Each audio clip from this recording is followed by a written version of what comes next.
Hello friends, very good morning. So ఇవాళ editorial start చేసే ముందు let me make this announcement. మనం UPSC ఇన్ఫినిటీని వైజాగ్లో ఆఫ్లైన్ క్లాసెస్ ప్రారంభిస్తున్నాం. ఆగస్ట్ 2 నుంచి క్లాసెస్ అనేవి స్టార్ట్ అవుతాయి. ఆన్లైన్ క్లాసెస్లో లాగానే ఇక్కడ కూడా మీకు లైఫ్ టైం వ్యాలిడిటీ వస్తుంది. అంటే మీకు ఉద్యోగం వచ్చేంత వరకు మీకు యాక్సెస్ అనేది ఉంటుంది. ఇనాగ్రల్ ఫ్రీ ప్రారంభం చేస్తున్నాం కాబట్టి స్టార్టింగ్లో మీకు చాలా తక్కువ ఫీజుకి ఆఫర్ చేస్తున్నాం.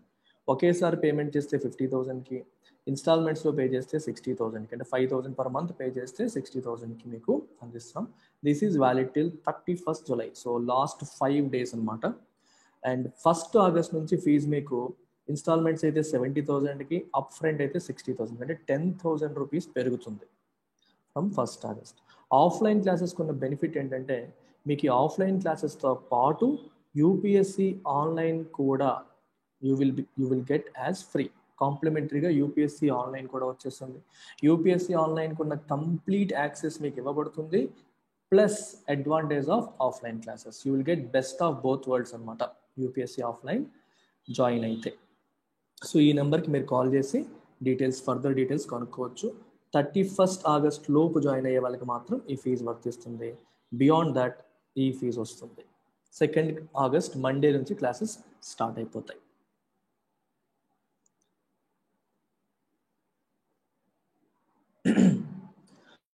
So today's editorial, reserve bank of India CBDC తీసుకొద్దామని అనుకుంటోంది, ఒక official digital currency. So central bank యొక్క అఫీషియల్ డిజిటల్ కరెన్సీని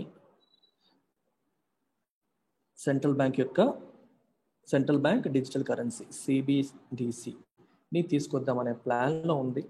సో జనరల్గా ఏమంటారంటే గేమ్ చేంజర్ అంటారు. This is a game changer, it is going to change everything అని చెప్పి రాస్తారు. కొంచెం ప్రాస కలిసేలాగా మనీ చేంజర్ అని చెప్పి రాస్తారు. అంటే మనీ మారబోతుందని ఒక సెన్స్ వస్తుంది.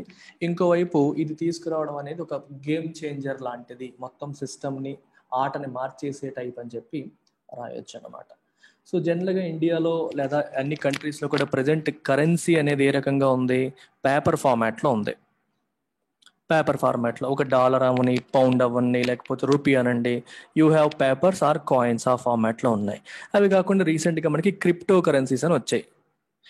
వీటిలో కరెన్సీ ఫార్మాట్ లేదు, కంప్లీట్గా digital and virtual.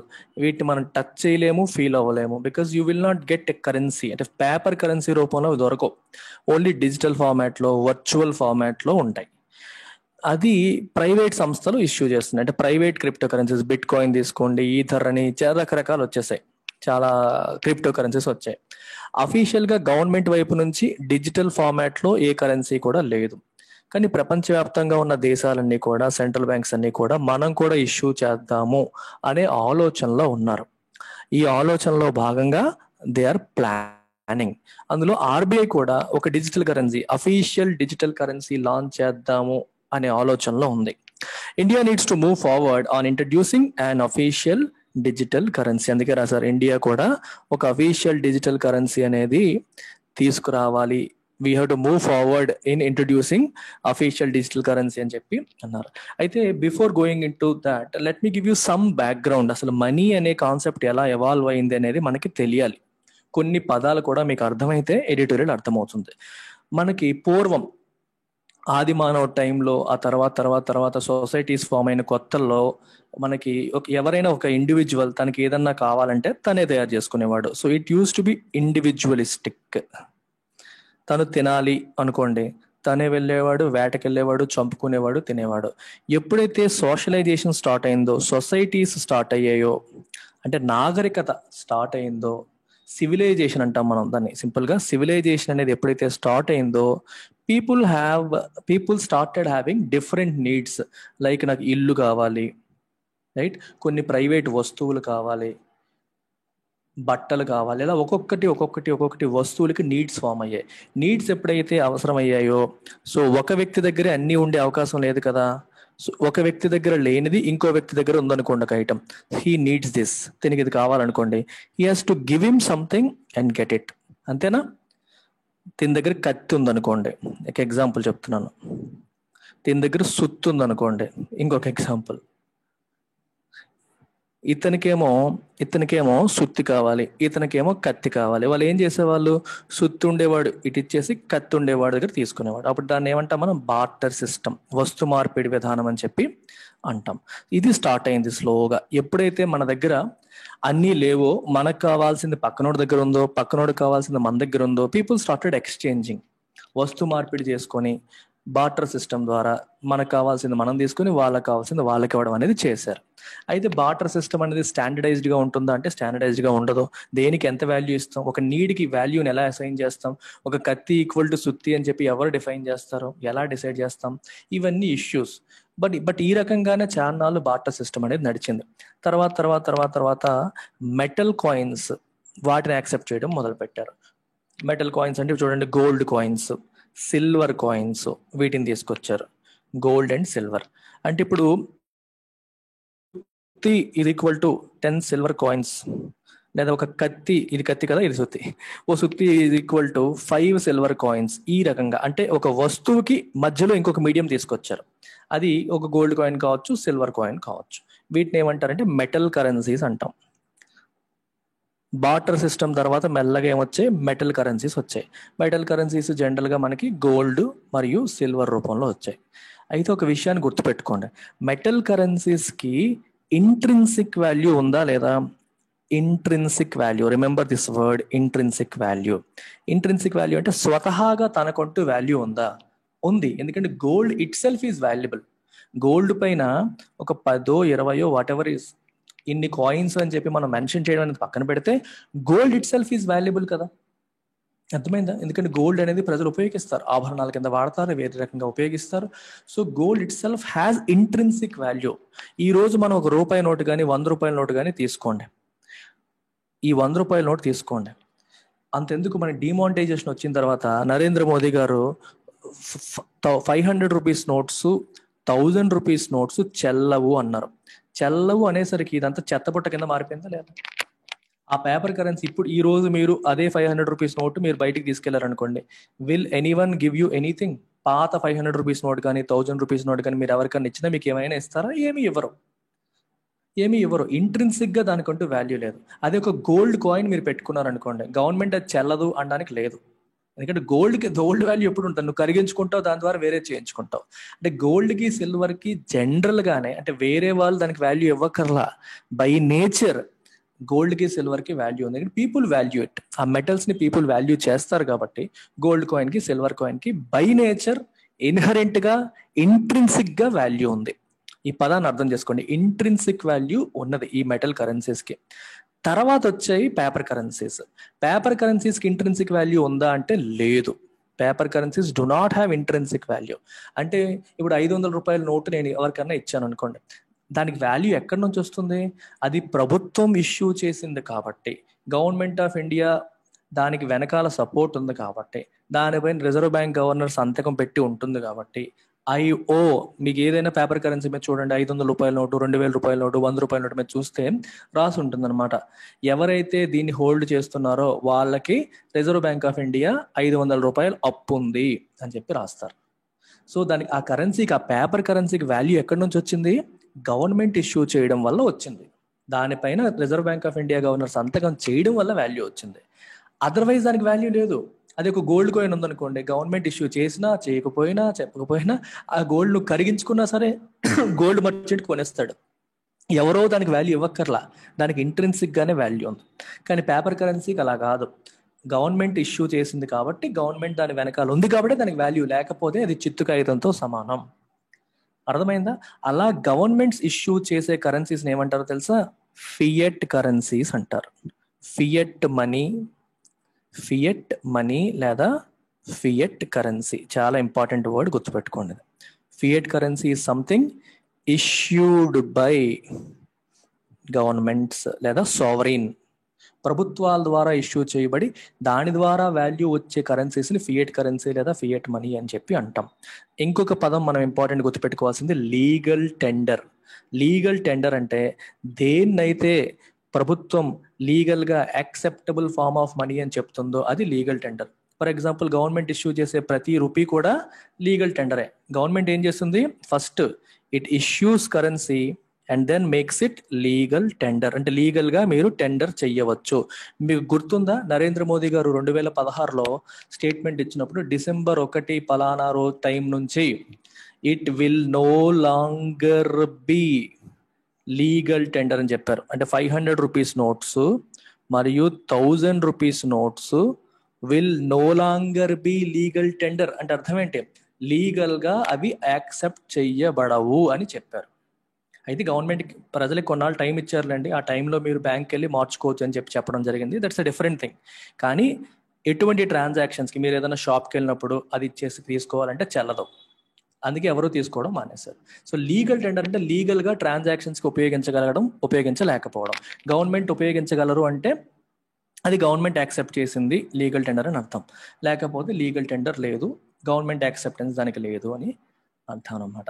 So fiat currency is something issued by the government and then made by the government as legal tender. Government ద్వారానే లీగల్ టెండర్గా చేయబడింది ఫియట్ కరెన్సీ. ఇప్పుడు రీసెంట్గా మనకి క్రిప్టో కరెన్సీలు, బిట్ కాయిన్స్ అని చెప్పి వస్తున్నాయి. బిట్ కాయిన్స్ అని, ఆ కాయిన్స్ అని, ఈ కాయిన్స్ అని వస్తున్నాయి. ఈ బిట్ కాయిన్స్ కదేంటి, ఇండియాలో are they legal tender? No, in India they are not legal tender.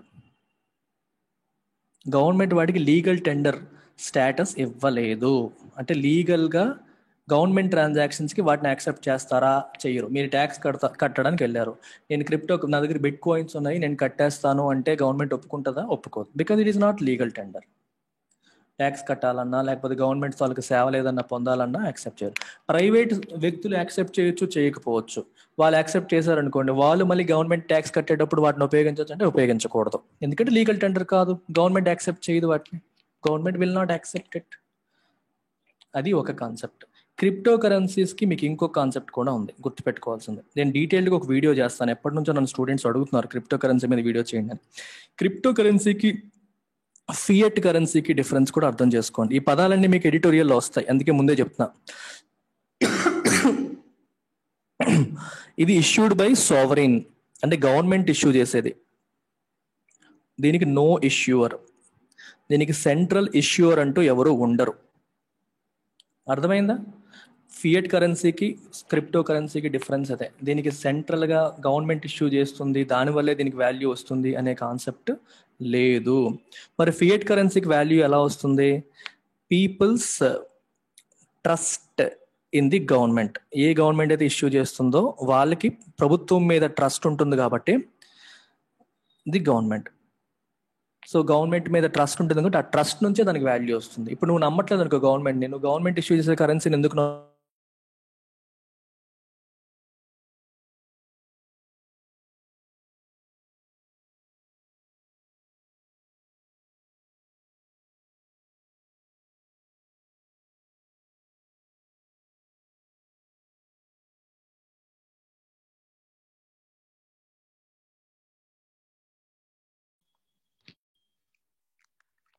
Right. రెండోది వచ్చేసరికి మనకి ఫియట్ కరెన్సీ కాన్సెప్ట్లో సెంట్రలైజ్డ్ అంతా గవర్నమెంట్ అధీనంలో జరుగుతుంది. ఇప్పుడు పేమెంట్ అండ్ సెటిల్మెంట్ సిస్టమ్ తీసుకోండి. ఒక వ్యక్తి ఇంకొక వ్యక్తికి మనీ ట్రాన్స్ఫర్ చేయాలి అంటే ఎలా ట్రాన్స్ఫర్ చేస్తాడు? It goes to one bank and from there it goes to another bank.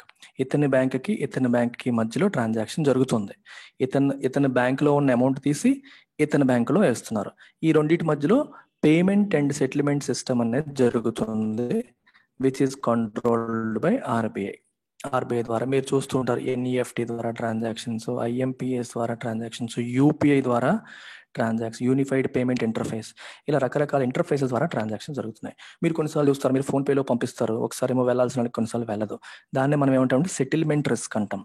అంటే మనం పంపించిన మనీ వెళ్ళడం, వెళ్ళకపోవడం ఇట్లాంటివన్నీ ఉంటాయి. మధ్యలో ఇంకొక ఇంటర్మీడియరీ ఉంది.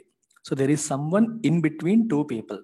క్రిప్టో కరెన్సీల్లో ఇద్దరి మధ్యలో వేరే ఏమీ లేదు. There is no one in between.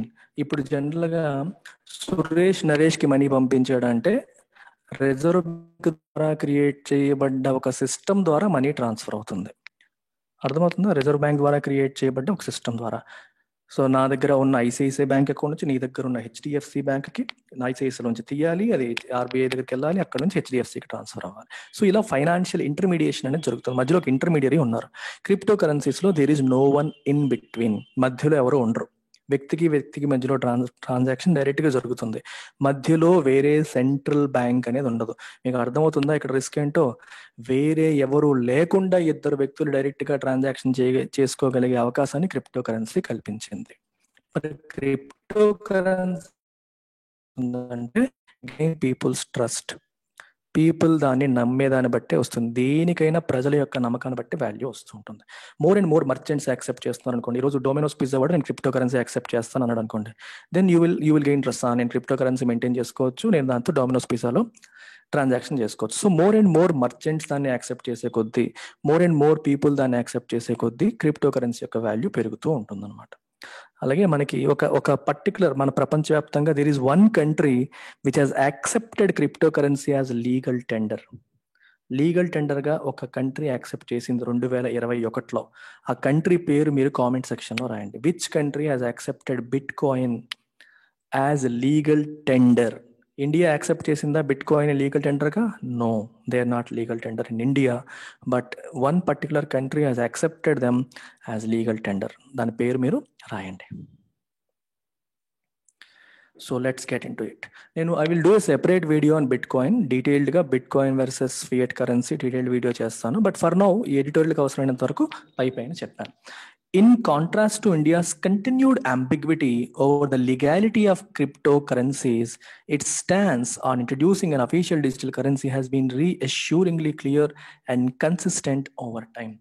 In contrast to India's continued ambiguity ante lack of clarity over the legality of cryptocurrencies లీగలా కాదా అనే విషయంలో ఒక ambiguity ఉండిపోయింది ఇండియాకి ఎప్పటి నుంచో. అది లీగల్ అని చెప్పాలా, ఇల్లీగల్ అని చెప్పాలా అనేది ఉండిపోయింది. ఇన్ కాంట్రాస్ట్ టు దట్, దానికి ఆపోజిట్గా ఇట్ స్టాండ్స్ అంటే దీని యొక్క ఒపీనియన్, స్టాండ్స్ అంటే నీ పాయింట్ ఆఫ్ వ్యూ, నీ opinion on introducing an official digital currency has been reassuringly clear and consistent over time.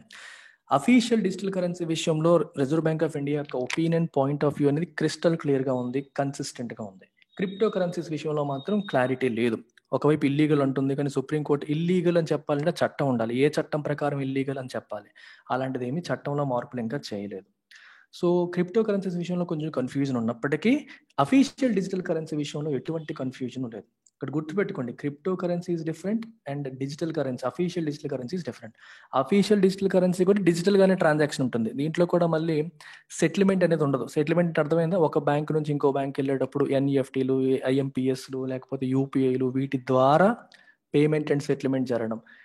Digital currency మీరు ఇష్యూ చేసినప్పుడు it is like handing over cash. ఇద్దరు వ్యక్తులు చేతుల్లో క్యాష్లు పట్టుకుని నిల్చున్నారు అనుకోండి, ఒక ఆయన 50,000 రూపాయలు తీసి ఇంకో ఆయన చేతిలో పెట్టేసాడు అనుకోండి, మధ్యలో సెటిల్మెంట్ రిస్క్ ఎక్కడ ఉంది? డైరెక్ట్గా వెళ్ళిపోయిందిగా, హ్యాండ్ ఓవర్ అయిపోయిందిగా. డిజిటల్ కరెన్సీ ట్రాన్సాక్షన్స్ కూడా అంతే. అంటే పేపర్ కరెన్సీ ఒకరి చేతి నుంచి ఇంకొకరికి ట్రాన్స్ఫర్ చేసినట్టే లెక్క. ఒక చేతి నుండి ఇంకొకరికి కరెన్సీ ఇస్తే ఎలా ఉంటుందో డిజిటల్ కరెన్సీ ట్రాన్సాక్షన్స్ కూడా అబ్సల్యూట్లీ సేమ్. అది కాకపోతే అఫీషియల్ డిజిటల్ కరెన్సీకి క్రిప్టో కరెన్సీకి డిఫరెన్స్ ఏంటి? క్రిప్టో కరెన్సీకి ఇష్యూర్ లేరు. ఎవరు ఇష్యూ చేశారంటే ఆన్సర్ ఉండదు. It runs on technology, blockchain technology మీద రన్ అవుతుంది, డిస్ట్రిబ్యూటెడ్ లెడ్జర్ మీద రన్ అవుతుంది. దట్స్ డిఫరెంట్ కాన్సెప్ట్ మీద నడుస్తుంది. కానీ official digital currency paper currency లాంటిది. It is again a fiat money. Official digital currency is also fiat money because it is issued by the government. దాని value ఎక్కడి నుంచి వస్తుంది? Reserve bank of India issue చేస్తుంది కాబట్టి అక్కడి నుంచే వస్తుంది. ఈ విషయంలో రిజర్వ్ బ్యాంక్ ఆఫ్ ఇండియా యొక్క స్టాన్స్ అనేది crystal clear. And 4 years after an interministerial committee recommended that India launch fiat money in digital form, the Reserve Bank of India has indicated that pilot projects to figure out its viability are likely to be launched soon.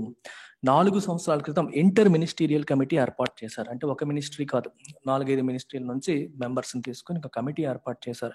ఆ committee recommend చేసింది, ఏమని recommend చేసింది? That India launch fiat money. Grammar చూడండి, ఇక్కడ sudden గా మనం గ్రామర్లోకి వెళ్దాం. Recommended that అన్నారు. ఇది ఏ టెన్స్ లో ఉంది? Past tense. రికమెండెడ్ దట్ అని చెప్పి తర్వాత ఎక్స్ప్రెషన్ ఎలా ఉందో చూసారా?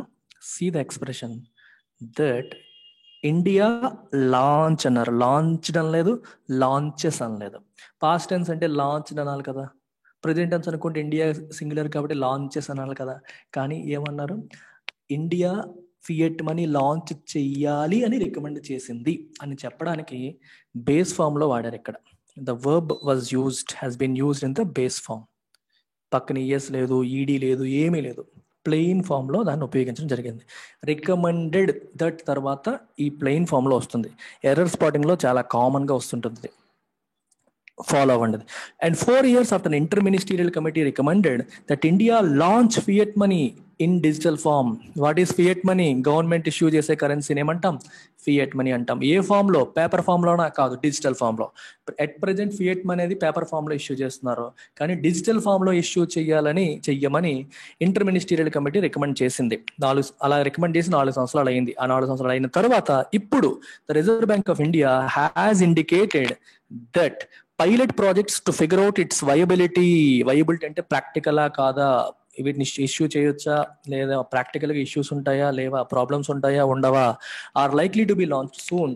సో ఒకేసారి కంట్రీ మొత్తం ఇష్యూ చేయకుండా కొన్ని రంగాల్లో పైలట్ లాగా కొంచెం ఇష్యూ చేసి చూద్దాం, లాంచ్ చేసి చూద్దాం అని చెప్పి అనుకుంటోంది. Are likely to be launched soon, అతి త్వరలో లాంచ్ చేయబడతాయి అని చెప్పి reserve bank of India indicate చేసింది, సిగ్నల్ చేసింది.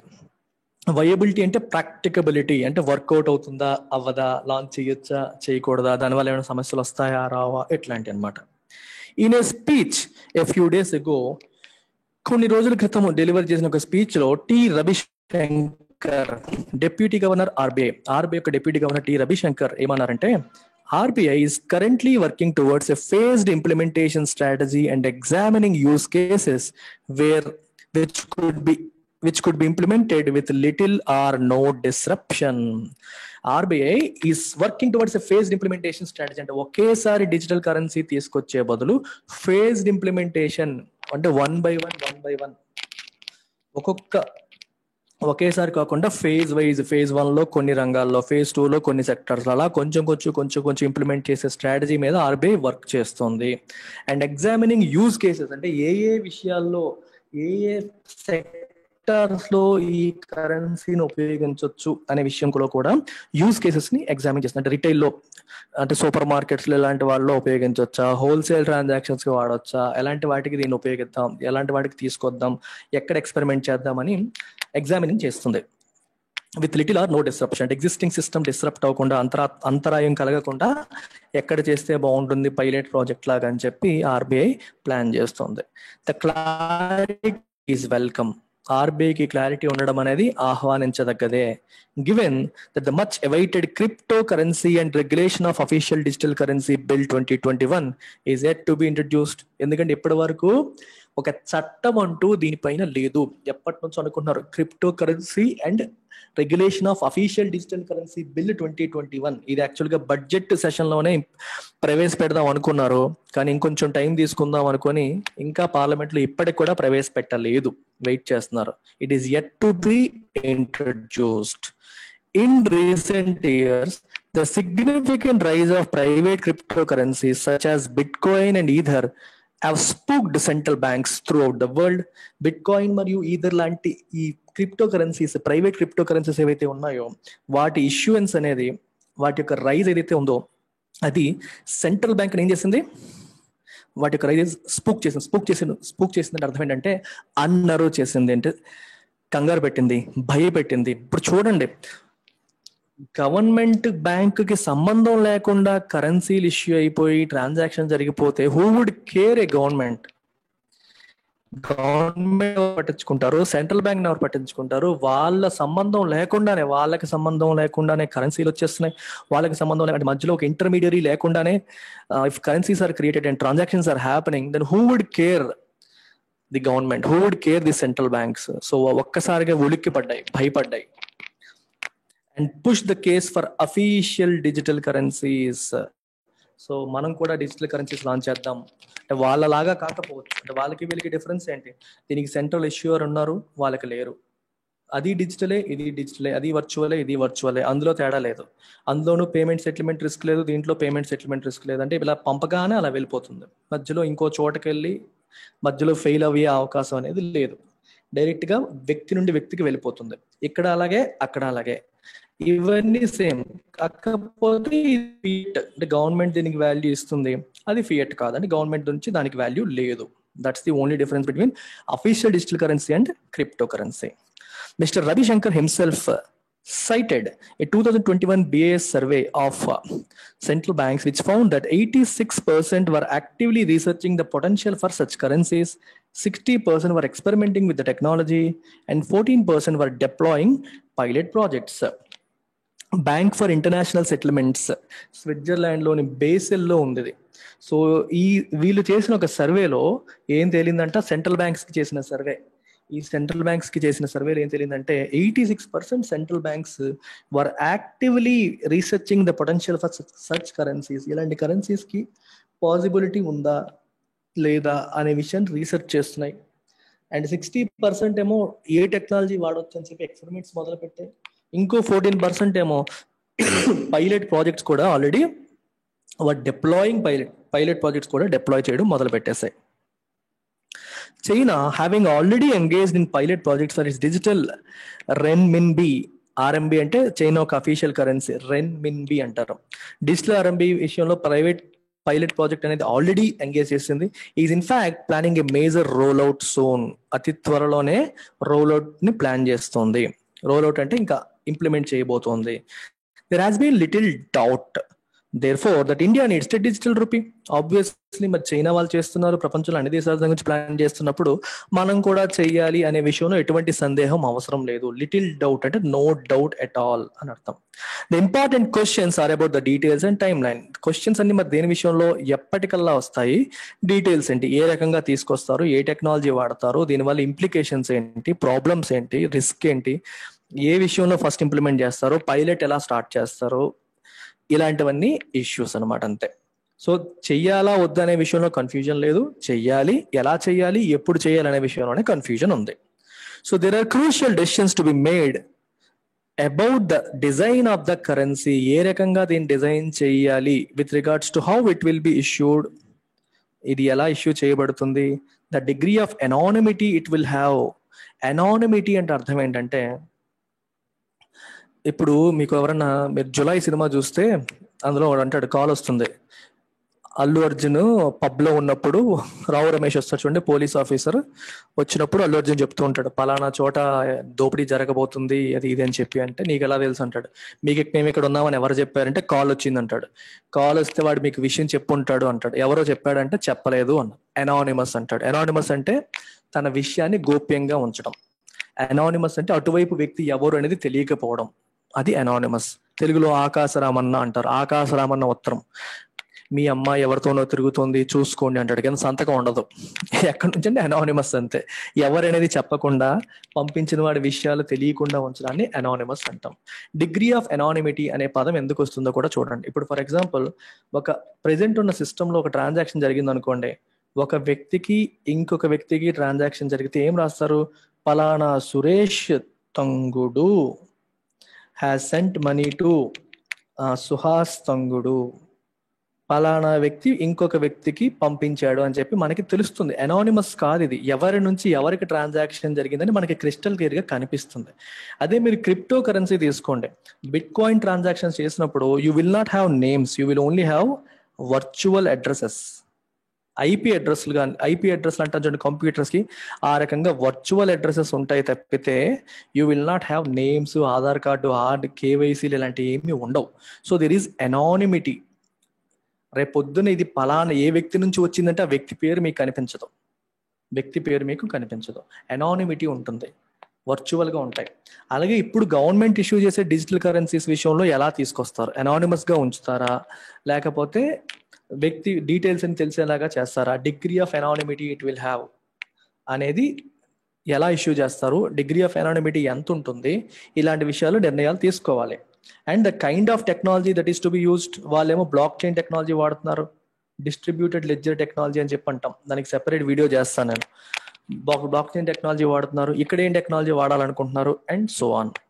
It is possible that the question of the degree of anonymity especially will be quite a challenging one. ఎంత anonymity ఉండాలనే విషయంలో డిసైడ్ చేయడం అనేది challenging one. While official digital currencies can borrow the underlying technology feature of cryptocurrencies, private cryptocurrencies, they significantly differ from the latter in their philosophy and goals. Private crypto currencies అన్ని కూడా anonymous గా maintain చేస్తాయి transactions. Anonymous గా maintain చేయడం వల్ల ఒక problem ఉంది. ఏంటవి? Money laundering activities, corruption activities, drug trafficking, ఇలాంటి వాటికి మీరు బిట్ కాయిన్స్ ద్వారా ట్రాన్సాక్షన్స్ చేశారనుకోండి, మిమ్మల్ని ట్రాక్ చేయడం కష్టం. అర్థమైందా? ఎవరు చేశారు అని మీరు చెప్పడం కష్టం అయిపోతుంది. It will be difficult to pin point. ఇప్పుడు ఒక డ్రగ్ ట్రాఫికింగ్ కి బిట్ కాయిన్స్ ద్వారా పేమెంట్ జరిగింది, ఎవరు చేశారంటే how will you know? Anonymous కదా, పేర్లు తెలియదు, గోప్యత వచ్చేస్తుంది. ప్రైవేట్ లో వాళ్ళ గోల్స్ ఆబ్జెక్టివ్స్ వేరుంటాయి.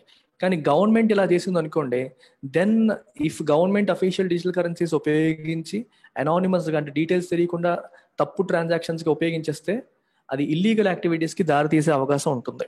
అందుకనే రాశారు. ఆ టెక్నాలజీని వీళ్ళు తీసుకోవచ్చు, కానీ వీళ్ళ ఆబ్జెక్టివ్స్, ఫిలాసఫీ అనేది వేరు. అఫీషియల్ డిజిటల్ కరెన్సీస్ కి మరియు ప్రైవేట్ క్రిప్టో కరెన్సీస్ యొక్క ఆబ్జెక్టివ్స్, ఫిలాసఫీ అనేది కంప్లీట్ గా వేరు అని చెప్పి రాశారు. అందుకనే also to be considered are possible impacts of the introduction of an official digital currency on people, the monetary policy and the banking system. ఈ అఫీషియల్ డిజిటల్ కరెన్సీ తీసుకురావడం వల్ల ప్రజలకి ఎటువంటి ఇంపాక్ట్ ఉండబోతుంది, మానిటరీ పాలసీకి ఎటువంటి ఇంపాక్ట్ ఉండబోతుంది, బ్యాంకింగ్ సిస్టమ్కి ఎటువంటి ఇంపాక్ట్ ఉండబోతుంది. ఎప్పుడైతే మీకు డిజిటల్ కరెన్సీల వల్ల పేమెంట్ అండ్ సెటిల్మెంట్ అవసరం లేదు, అంటే బ్యాంకులు అనేవి అవసరం లేకుండానే మనం మనీ ట్రాన్స్ఫర్స్ చేసేసుకోవచ్చు. దాని అర్థం అదే కదా, డిజిటల్ కరెన్సీ అంటే మీనింగ్ ఏంటి? Without the need for a bank you can transact. Suresh, Naresh పక్క పక్కనే ఉన్నారు. సురేష్ దగ్గర ఏమో 50 డిజిటల్ రూపీస్ ఉన్నాయి, అండ్ నరేష్ కి ట్రాన్స్ఫర్ చేయాలంటే Suresh can instantly transfer 50 digital rupees to Naresh.